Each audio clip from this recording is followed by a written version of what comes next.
était 1462. L'armée ottomane, la plus puissante de la terre, marche en Valachie pour écraser un prince rebelle. Elle a conquis Constantinople, renversé des empires. Cette campagne devrait prendre des semaines, sans doute des jours. Puis l'odeur arrive. Mort, putréfaction, quelque chose d'innommable. La colonne ralentit. En contournant la colline près de la capitale, il la voit, une forêt humaine. 20 000 corps sur des pieux de bois, disposés en rangées géométriques parfaites aussi loin que l'œil porte. Certains morts depuis des semaines, d'autres bougeant encore, respirant encore, criant encore. Le sultan Mehmed II, celui qui a conquis Byzance, regarde une fois et ordonne la retraite de toute son armée. Ce n'était pas de la folie. C'était une stratégie froide, calculée, horriblement efficace. L'année 1442. Vlad a 11 ans. Son père, Vlad II Dracul, vient de conclure un pacte avec le sultan Mourad II. L'accord. Garder son trône valaque en échange de ses 2 fils cadets comme otages, garantie vivante de sa loyauté. Le jeune Vlad et son frère Radu sont arrachés à leur foyer et livrés au palais ottoman d'Edirne. Ils reçoivent éducation, formation militaire, enseignement en turc, arabe, philosophie, en apparence, un privilège. En réalité, une guerre psychologique. Vlad passe 6 ans, de 11 à 17 ans, à observer ses ravisseurs perfectionner l'art impérial. Il étudie comment les Ottomans utilisent la terreur comme outil gouvernemental. Il est témoin d'exécutions publiques conçues pour traumatiser des populations entières jusqu'à la soumission. Il apprend que la terreur, appliquée avec précision chirurgicale, surpasse n'importe quelle armée. Et il apprend qu'il est totalement impuissant. Tandis que son frère Radu s'adapte, formant même une amitié avec le fils du sultan Mehmed, Vlad refuse de plier. Les archives ottomanes rapportent des punitions fréquentes pour sa défiance. Certains récits suggèrent coups, possiblement torture. Quelque chose se brise en lui durant ces années, ou plutôt, se cristallise. Il développe un complexe de persécution combiné à un besoin obsessionnel de contrôle. Mais il canalise. Chaque punition endurée, il l'étudie. Chaque technique de torture observée, il la mémorise. Un arsenal mental, pièce par pièce. Après 6 ans de captivité, Vlad rentre en Valachie. 2 mois plus tard, son père est assassiné par des boyards rivaux. Son frère aîné Mircea est enterré vivant. Vlad est seul, sans soutien. Il ne veut pas simplement vengeance. Il veut refaire le monde à l'image de son traumatisme. Il prendra tout ce que les Ottomans lui ont enseigné sur la terreur et le raffinera en quelque chose qu'ils n'ont jamais vu. Mais d'abord, il attend. 6 ans en exil, à comploter, planifier, étudier. En 1456, avec le soutien hongrois, il s'empare du trône valaque. Le festin de couronnement de 1456 devrait être une célébration. Au lieu de cela, il devient le modèle. Vlad invite les familles de boyards, ceux qui ont orchestré le meurtre de son père et enterré son frère vivant. Des centaines arrivent en habit de fête, croyant prêter allégeance. Au milieu du festin, Vlad se lève et pose une question. « Combien de princes de Valachie avez-vous connus ?» Les boyards âgés répondent fièrement 7 à 10, certains une douzaine. Ils se vantent de leur survie politique. Vlad sourit, puis donne l'ordre. Arrestation immédiate, mais pas d'exécution. Pas encore. Séparation en 2 groupes selon âge et santé. Les plus âgés, architectes de la destruction familiale, sont empalés immédiatement hors des murs du palais. Les pieux sont insérés pour éviter les organes vitaux, garantissant une mort lente sur des heures ou des jours. Leurs cris fournissent la bande sonore pour la suite. Les boyards plus jeunes et plus forts, avec leurs familles, sont dépouillés de leurs vêtements nobles et contraints de marcher 80 km vers les ruines du château de Ponary. Là, un choix qui n'en est pas un, reconstruire la forteresse de leurs mains nues ou mourir. Pendant des mois, ils transportent des pierres jusqu'en haut de la montagne, travaillent jusqu'au sang, jusqu'à ce que les beaux vêtements pourrissent, jusqu'à l'effondrement d'épuisement. La plupart meurent pendant la construction. Les survivants ne sont plus jamais les mêmes. Vlad a effacé l'ancienne noblesse et créé une nouvelle classe qui lui doit tout et vie dans la terreur absolue de lui déplaire. Ce n'est pas de la vengeance, c'est un démantèlement systématique de la structure de pouvoir. Le sultan Mehmed II, l'ancien compagnon d'enfance de Vlad, envoie des émissaires exigeant le tribut annuel. Plus une insulte.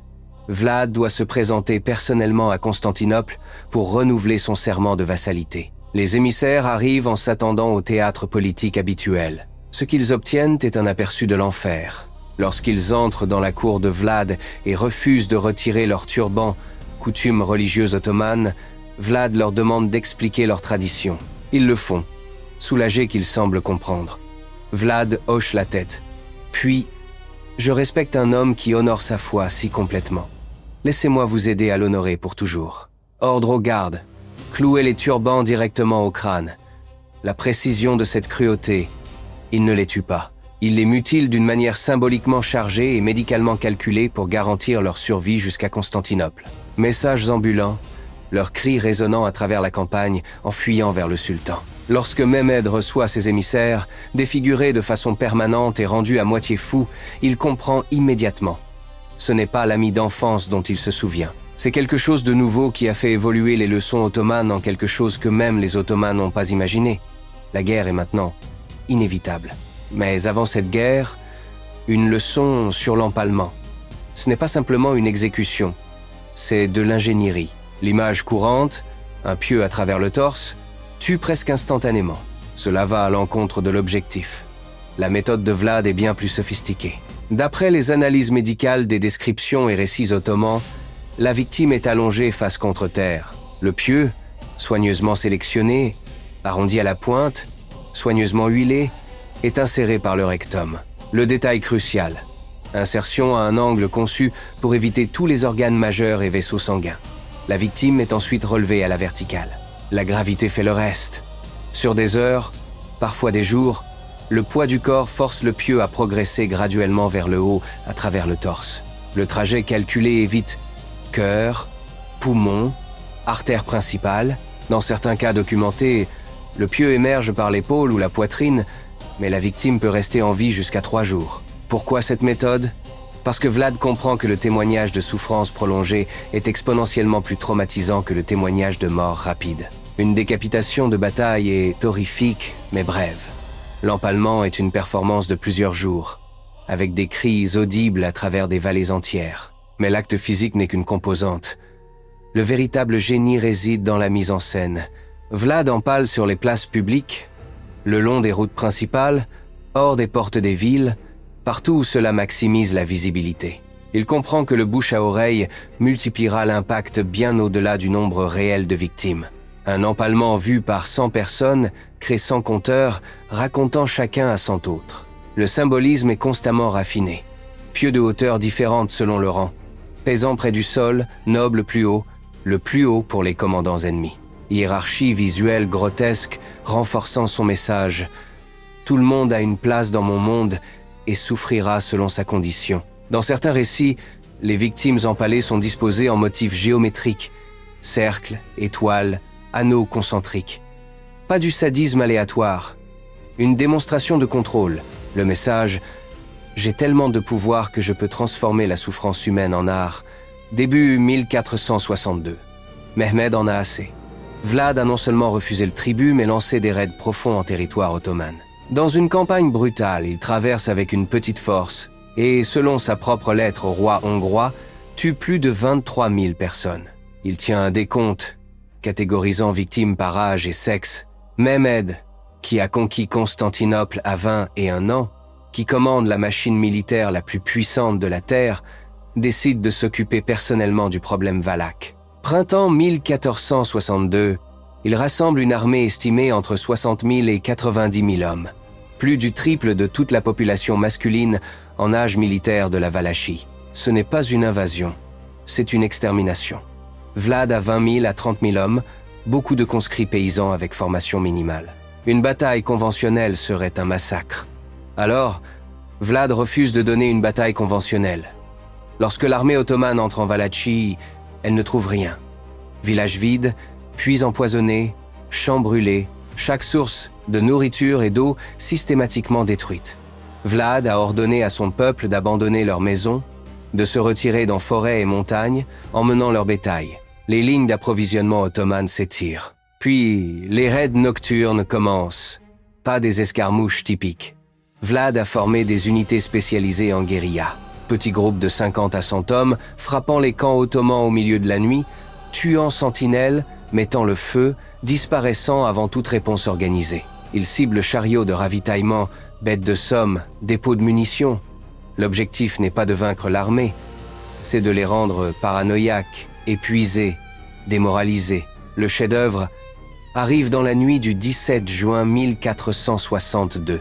Vlad a appris de soldats ottomans capturés et que le sultan Mehmed campe près de Targovishte avec sa garde personnelle, les janissaires d'élite. Une opportunité unique. Vlad mène personnellement 10 000 hommes dans l'attaque de nuit. Sous le couvert de l'obscurité, infiltration du camp ottoman massif avec un objectif: tuer le sultan. Les récits contemporains décrivent un chaos absolu. Les Valaques portent des uniformes ottomans capturés et connaissent assez de Turcs pour semer la confusion. Feu aux tentes, chevaux en fuite, ciblage spécifique de la section du pavillon du sultan. Ils arrivent à quelques mètres de Mehmed lui-même. Certains historiens croient que Vlad et le sultan furent brièvement en contact visuel à travers le camp en flammes. Mais les janissaires tiennent, formant un cercle défensif. Après des heures de combat rapprochés, Vlad réalise qu'il ne peut pas percer. Ordre de retraite. Ses hommes s'évaporent dans la nuit aussi soudainement qu'ils sont apparus. Les pertes ottomanes sont relativement légères, 2000 tués environ, bien que les sources ottomanes minimisent les chiffres. Mais les dégâts psychologiques sont catastrophiques. Le sultan de l'Empire ottoman, au milieu de sa propre armée, a failli être tué par un ennemi largement en infériorité numérique qui a frappé de nulle part et disparu comme des fantômes. Les commandants de Mehmed sont ébranlés, ses soldats épuisés. Ils sont encore à des semaines de Constantinople, marchant à travers un paysage mort où chaque ombre peut cacher un ennemi. Puis ils atteignent la capitale et voient ce que Vlad a préparé. En approchant de Targovishte fin juin 1462, l'armée ottomane sent d'abord l'odeur. Si une charogne d'animal pourrissant dans la chaleur estivale, multipliée par milliers. Puis l'odeur douce et écœurante de chair humaine en décomposition. Si épaisse qu'on peut la goûter. Puis les pieux. Le premier, puis 10, puis 100, puis aucune fin. Ils s'étendent jusqu'à l'horizon dans toutes les directions. Les récits contemporains rapportent que le champ de corps empalé s'étend sur près de 3 km de longueur et plus d'1 kilomètre de largeur. Les historiens modernes débattent du nombre exact. Sources ottomanes, minimisant probablement, affirment 10 000. Sources valaques et hongroises affirment jusqu'à 20 000.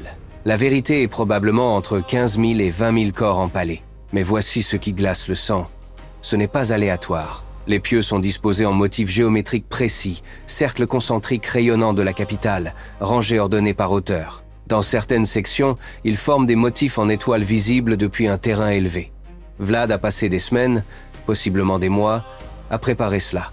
Il a capturé des soldats ottomans et sympathisants lors de raids antérieurs et escarmouches frontalières.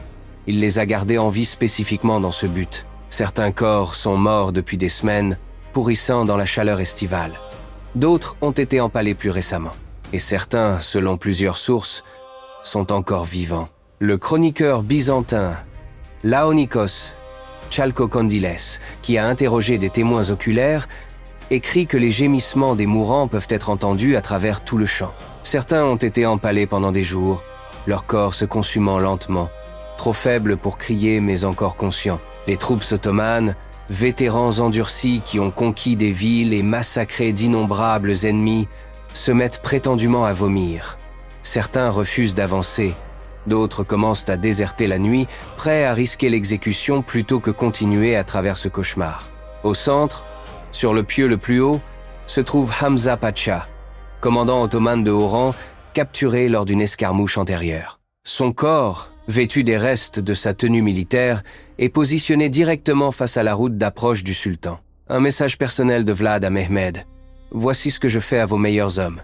Imaginez ce que je vous ferai. » Le sultan Mehmed II, l'homme qui a vu les murs de Constantinople s'effondrer sous ses canons, qui a ordonné sa propre part d'exécution et massacre, s'arrête prétendument et fixe en silence pendant plusieurs minutes. La version la plus largement acceptée de sa réponse, via Chalkokondyles.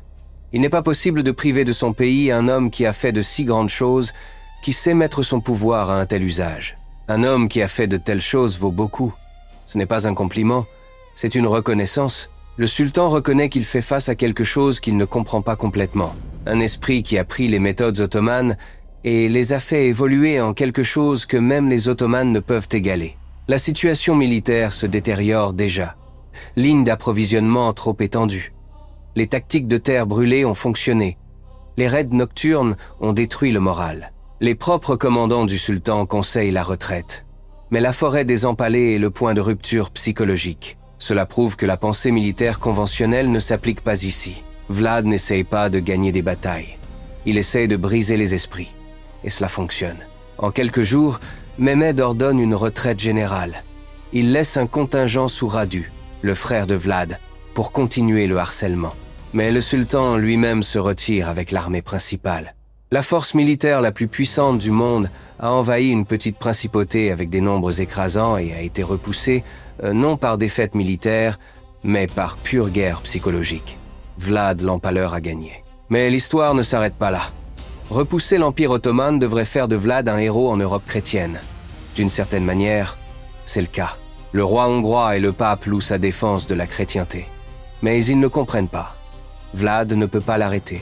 Les méthodes qui ont vaincu les Ottomans ne s'arrêtent pas avec les Ottomans. Il les utilise sur tout le monde. Fin 1462, Vlad empale des marchands valaques pour prix excessif, des boyards soupçonnés de déloyauté sur rumeur, des villages entiers pour infractions mineures. L'outil forgé pour vaincre un ennemi supérieur est devenu son seul outil pour tout. Sa position politique se détériore rapidement. Son frère Radu, soutenu par l'or et les soldats ottomans, se positionne comme l'alternative saine. Le soutien hongrois s'évapore alors que le comportement de plus en plus erratique de Vlad aliène ses alliés. Novembre 1462. Quelques mois après son plus grand triomphe, Vlad est contraint de fuir en territoire hongrois. Ironie amère. Il est emprisonné par son prétendu allié, le roi Mathias Corvin de Hongrie. 12 ans de captivité hongroise. Non pas l'emprisonnement brutal de sa jeunesse ottomane, mais assignation à résidence confortable. Il épouse même une noble hongroise, a des enfants. Un prisonnier modèle, l'opportunité revient. La Valachie a sombré dans le chaos sous des dirigeants faibles. Le prince moldave Étienne le Grand Orchestre, le retour de Vlad au trône. Vlad le reprend en novembre 1466. 2 mois de règne. Décembre 1470 ou janvier 1477, la date exacte est perdue, Vlad est tué au combat contre une force ottomane près de Bucarest. Les circonstances sont floues. Certaines sources disent qu'il a été tué par ses propres hommes, par traîtrise ou confusion dans le chaos. D'autres disent qu'il a été submergé par les soldats ottomans. Ce qui est certain, sa tête est coupée, conservée dans du miel, envoyée au sultan Mehmed à Constantinople comme preuve de mort. Après tout, la terreur, les empalements, la guerre psychologique, Vlad finit comme un trophée exposé pour la moquerie dans la capitale de l'Empire même qu'il a combattu toute sa vie. Son corps est prétendument enterré au monastère de Snagov sur une île en Roumanie. Fouille dans les années 1930, tombe trouvée, mais vide. À ce jour, personne ne sait où se trouvent les véritables restes de Vlad. En Roumanie, Vlad est souvent célébré comme un héros national, un dirigeant brutal mais efficace qui s'est dressé contre des forces écrasantes et a préservé l'indépendance. Pour le reste du monde, après le roman Dracula de Bram Stoker en 1897 qui a emprunté son nom et son histoire, Vlad est devenu synonyme de vampirisme et de mal surnaturel, ce qui, d'une manière perverse, dispense de responsabilité. Il est plus facile de penser à lui comme à un monstre, quelque chose d'inhumain, que d'affronter la véritable horreur. Parce que la véritable horreur est celle-ci. Tout ce que Vlad a fait était humain. Douloureusement, terriblement humain. Il n'est pas né monstre. Il a été créé par un système qui lui a enseigné que le pouvoir vient par la terreur, que la survie exige une impitoyabilité absolue, que l'empathie est une faiblesse. Il a pris ces leçons et les a raffinées à leur extrême logique. La forêt des empalés n'était pas de la folie. C'était de la psychologie appliquée. Les attaques nocturnes n'étaient pas de la violence aléatoire. C'était une stratégie militaire de précision. Chaque empalement, chaque mutilation, chaque exhibition publique de souffrance était un coup calculé dans un jeu plus large. Et voici ce qui devrait glacer le sang. Cela a fonctionné. Contre des chances impossibles, en n'utilisant rien d'autre que la terreur calculée, Vlad a repoussé un empire. Il a prouvé que la peur, correctement transformée en arme, pouvait accomplir ce que les armées ne pouvaient pas. La question n'est pas de savoir si Vlad était mauvais. C'est évident. La question est, qu'est-ce que cela dit sur la nature humaine que cette méthode était si efficace? Et quelles autres horreurs calculées se cachent dans les ombres de l'histoire? Si vous voulez continuer à découvrir les vérités inconfortables que les manuels enterrent, abonnez-vous à Les Récits du Temps. Parce que les chapitres les plus sombres de l'histoire ne concernent pas seulement ce qui s'est passé. Ils concernent la compréhension de pourquoi cela a fonctionné. Et c'est une connaissance que nous ne pouvons pas nous permettre d'oublier. Merci d'avoir voyagé avec nous à travers le temps. Si ce récit vous a éclairé sur notre histoire, abonnez-vous à Les Récits du Temps pour continuer à explorer les grands moments qui ont façonné le monde.